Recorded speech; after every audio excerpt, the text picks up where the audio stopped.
চাকরি দেওয়ার নাম করে লক্ষ লক্ষ টাকা প্রতারণার অভিযোগে গ্রেফতার হলেন ইসলামপুর এসডিও অফিসের এক ডি গ্রুপের কর্মচারী। এই ঘটনায় চাঞ্চল্য ছড়িয়ে পড়েছে এলাকায়। শনিবার ইসলামপুর মহকুমা আদালতে তোলা হলে অভিযুক্তকে 3 দিনের পুলিশি হেফাজতের নির্দেশ দিয়েছেন বিচারক। ঘটনাটি উত্তর দিনাজপুর জেলার ইসলামপুর মহকুমার।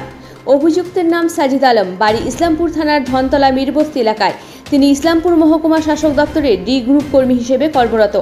জানা গিয়েছে, ইসলামপুর শহরের ছসিয়া এলাকার বাসিন্দা নাইয়ার আলম নামে এক ব্যক্তি অভিযোগ করেন, তার নিকট আত্মীয় সাজিদ আলম চাকরি দেওয়ার প্রতিশ্রুতি দেন। সেই সুবাদে ভুয়ো অর্ডার শিট দেখিয়ে একের পর এক কিস্তিতে প্রায় 11 লক্ষ টাকা হাতিয়ে নেওয়া হয়। প্রতারণার বিষয়টি বুঝতে পেরে চলতি মাসের 23 তারিখ ইসলামপুর থানায় লিখিত অভিযোগ দায়ের করেন নাইয়ার আলম। অভিযোগের ভিত্তিতে শুক্রবার রাতে অভিযুক্ত সাজিদ আলমকে গ্রেপ্তার করে ইসলামপুর থানার পুলিশ। শনিবার অভিযুক্তকে ইসলামপুর মহকুমা আদালতে তোলা হলে আদালত 3 দিনের পুলিশি হেফাজতের নির্দেশ দেন। ইতিমধ্যেই ঘটনার তদন্ত শুরু করেছে ইসলামপুর থানার পুলিশ। দেখুন, আজকে সাজিদ আলমকে ফরওয়ার্ড করা হয়েছে কোর্টে। তার বিরুদ্ধে নাইয়ার আলম এই অভিযোগটা করছে। তার বক্তব্য ছিল যে তার কাছ থেকে জব প্রোভাইড করবে, সেই উদ্দেশ্যে তার কাছ থেকে 11 লক্ষ টাকা নিয়ে নেয়। পরবর্তীতে তাকে কোনো জবও দেওয়া হয় না এবং তার টাকাটা তাকে ফেরত দেওয়া হয়। সেই পরিপ্রেক্ষিতে এই কেসটা শুরু হয় 420 এবং 406 সেকশন দিয়ে। এই কেসে আজকে ইনভেস্টিগেটিং অফিসার 7 days পিসিআর চেয়েছিল এই আসামি। সেই হিসাবে running court hearing board side hearing শুনে 3 days পিসিআর অ্যালাউ করেছে। বলছি জব বলতে সেটা কি ধরনের জব? জব কথাটাই উল্লেখ করেছেন, মানে চাকরি। আর চাকরি। এটা কবে নাগাদ নিয়েছিল 11 লক্ষ টাকা? এই বেশ 2021 সালের পরবর্তী তারিখ থেকে আর কি। এই নাইয়ার আলমের বাড়ি কোথায়? সেই ডিটেলসটা আমরা নোট করিনি আর কি।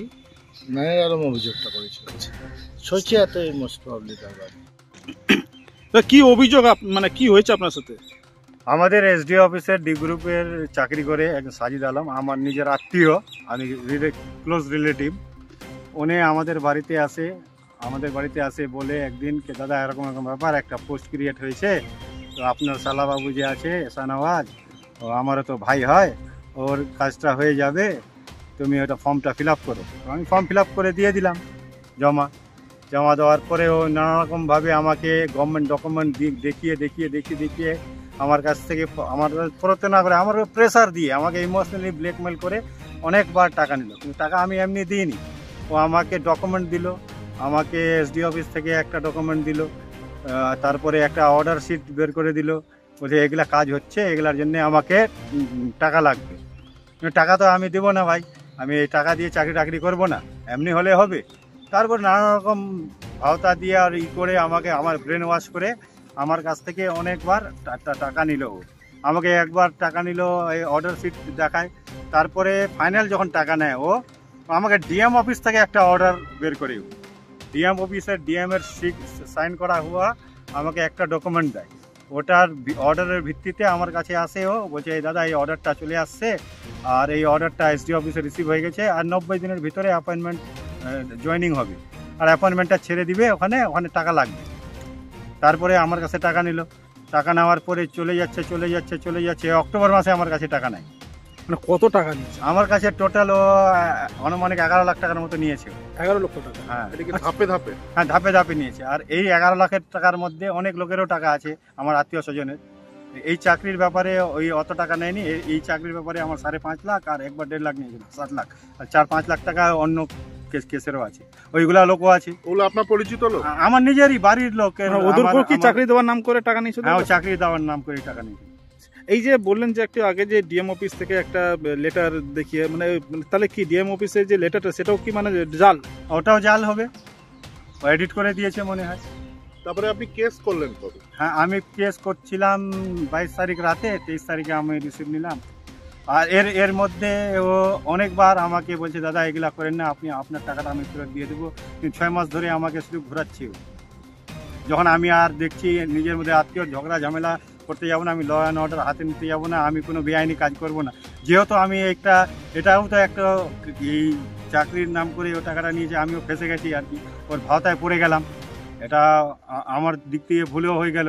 কিন্তু এখন যেহেতু ওই টাকাটা উদ্ধার করার জন্যে আমি অনেক জায়গায় দৌড়াদৌড়ি করলাম, কিন্তু কেউ আমাকে ওই টাকাটা উদ্ধার করে দিচ্ছে না। এখনো পর্যন্ত এই 11 লক্ষ টাকার 1 টাকাও কি ফেরত দিয়েছে? না, ও আমাকে শুধু 20,000 টাকা দিয়েছে ও। আর তারপরে ও আমাকে আবার কোর্টে যায় অ্যাফিডেভিট করে দিল। ও নিজে অঙ্গীকার করছে কি আমি টাকা নিয়েছি, টাকা নিয়ে অ্যাফিডেভিট করে দিল কি দুইভাবে আমি টাকাটা দিয়ে দিব। আমার কাছে ও অ্যাফিডেভিটের কপিও আছে। তো এই যে চাকরি দেওয়ার নাম করে নিচে, যে কিসের চাকরি দেওয়ার কথা বলছিল? ও বলে পেশকারের, কোথাকার? এই ইসলামপুর কোর্টেই, ও আচ্ছা। কোর্টের এসডি অফিসে। আচ্ছা, উনি যে চাকরি করে উনি কোথায় চাকরি করে? ও এসডি অফিসে চাকরি করে, ডি গ্রুপ। এসডি অফিসে ডি গ্রুপে। ওকে এটা কত SDO সালে চাকরি দিবেই বলে কি নিয়েছিল টাকা? হ্যাঁ হ্যাঁ হ্যাঁ, বললাম যে এই কত সাল থেকে আপনার কাছ থেকে এই টাকাটা নিচ্ছে? 2021 সাল থেকে। 2021 সাল থেকে আপনাকে মানে এই চাকরি দেওয়ার নাম করে এই টাকা আস্তে আস্তে ধাপে ধাপে নিচ্ছে। হ্যাঁ তো এখন তো আপনি তো কমপ্লেন করেছেন, হ্যাঁ, আমি কমপ্লেন করেছি। কি চাইছেন এখন? এখন চাইছি যা কোর্টের মাধ্যমে যা হবে ফয়সলা। আমার এখন কোর্টের উপরে আস্থা আছে যে কোর্ট আমার বিচার করবে। যে আরেকটা বিষয় থাকছে, এই যে চাকরি দেওয়ার নাম করে যে আপনি যে টাকা দিয়েছেন, এটাও তো এক প্রকার আপনারও তো ভুল হয়েছে। হ্যাঁ, ভুল হয়েছে, কিন্তু ওটা আমার খুব ক্লোজ রিলেটিভ না, সেই জন্য বিশ্বাসটা করতে হলো। আমি জানি কি আগে লাগবে না, ও আমার কাছে আগে কিছুই নেই। ওই কাগজ দেখায় যখন কাগজটা দিচ্ছে কাগজ ইনকোয়ারি, এই তো ডকুমেন্ট ভেরিফিকেশনের, পুলিশ ভেরিফিকেশনের, তো এগুলাতে লাগতেই পারে, এটাই ভাবলাম। তো কখন আপনি বুঝতে পারলেন যে এটা ফলস? এটা যখন ও এসডি অফিস, একদিন এসডি অফিস গেলাম আমি, এই অর্ডারটা ডিএম অফিসের অর্ডারটা দেখার পর আমি বললাম না একবার ইনকোয়ারি করে নিকি, এটা ফেক না এটা অরিজিনাল। এটা ফেকও হতে পারে, কারণ যখন আমি শুনতে পারলাম কি অনেক লোকের টাকা নিয়েছে, যখন আমি শুনতে পারলাম অনেক লোকের টাকা নিয়ে অনেক লোক আমার কাছে আসলো, আমার আত্মীয় স্বজনগুলো বলছে, তারপরেই আমি এসডি অফিসে গেলাম, যখন ইনভেস্টিগেশন করে দেখলাম তো এটা তো জালি। তারপরে আপনি মামলা করলেন? আর তারপরে আমি মামলা। কি নাম আপনার? আমার নাইয়ার আলম।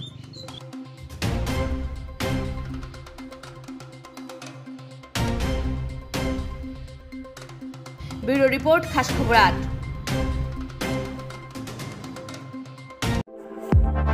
বাড়ি তৈরি করছেন?